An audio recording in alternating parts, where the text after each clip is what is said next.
Era globalisasi menghadirkan arus informasi dan ideologi yang bergerak sangat cepat, membentuk lanskap moral yang kompleks bagi generasi muda saat ini. Dalam situasi ini, tantangannya bukan hanya menjaga nilai, tetapi menumbuhkan kedewasaan moral di sekitar kita, tanpa kehilangan identitas kemanusiaan. Globalisasi membuka peluang dasar bagi penggunanya untuk mengakses ilmu dan interaksi antar budaya. Namun, globalisasi juga membawa dampak besar atau resiko besar bagi semua orang, seperti relativisme moral, budaya instan, dan hilangnya kebiasaan refleksi. Moralitas kaum muda sering terancam oleh pola pikir manusia yang serba instan. Oleh karena itu, pendidikan tidak cukup hanya mengajarkan tentang aturan-aturan, tetapi juga harus membentuk cara berpikir dan cara bertindak yang bertanggung jawab di era globalisasi saat ini. Pada akhirnya kita menemukan bahwa globalisasi membuat dampak yang kurang lebih ada yang baik dan juga ada yang buruk. Dampak baiknya adalah kita semakin mampu berkomunikasi secara global. Namun dampak buruknya, globalisasi memberikan banyak ideologi dan juga inovasi-inovasi yang tidak mesti baik.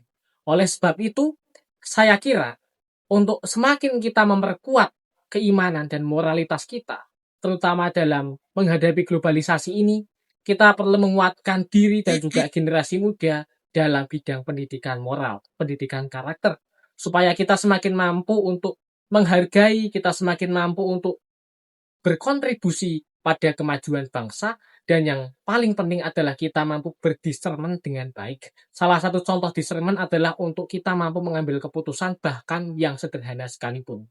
Contohnya adalah seperti dalam membuang sampah. Terkadang di antara kita merasa malas sehingga kita membuang sampah secara sembarangan. Dan juga contoh lain adalah kita seringkali mengucapkan kata-kata yang kasar. Saya kira pendidikan yang diajarkan oleh Santo Ignatius dari Loyola adalah hal yang sangat dibutuhkan dalam era globalisasi ini. Dia mengajarkan discernment atau memilih dan memilah. Atau bahasa uniknya adalah pembedaan roh. Kita diajak untuk semakin memahami mana roh baik dan juga roh setan. Mana roh yang seharusnya kita pilih. Sebab kita manusia diberikan yang namanya kehendak bebas. Kita diberikan pilihan untuk berbuat. Itu pula ditegaskan oleh Romo Mangun yang memberikan kita pilihan untuk meletakkan hati pada mana yang baik untuk kita. Di mana hati diletakkan, disitulah proses belajar maju dan mulai.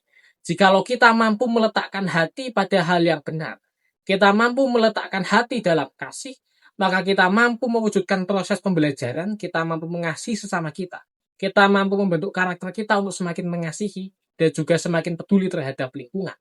Berbeda jikalau kita menaruh hati pada hal-hal yang saya kira tidak penting seperti rasa malas dan sebagainya. Sebab di zaman ini kebanyakan di antara kita tidak tertarik pada hal-hal edukasional. Sedangkan kita lebih tertarik pada hal-hal yang bersifat instan, bersifat unik, atau bersifat menyimpang. Bersifat yang melanggar moral namun enak.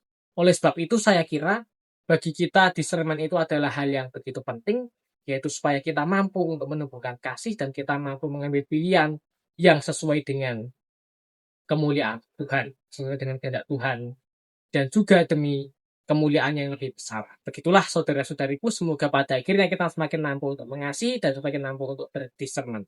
Berkah dalam.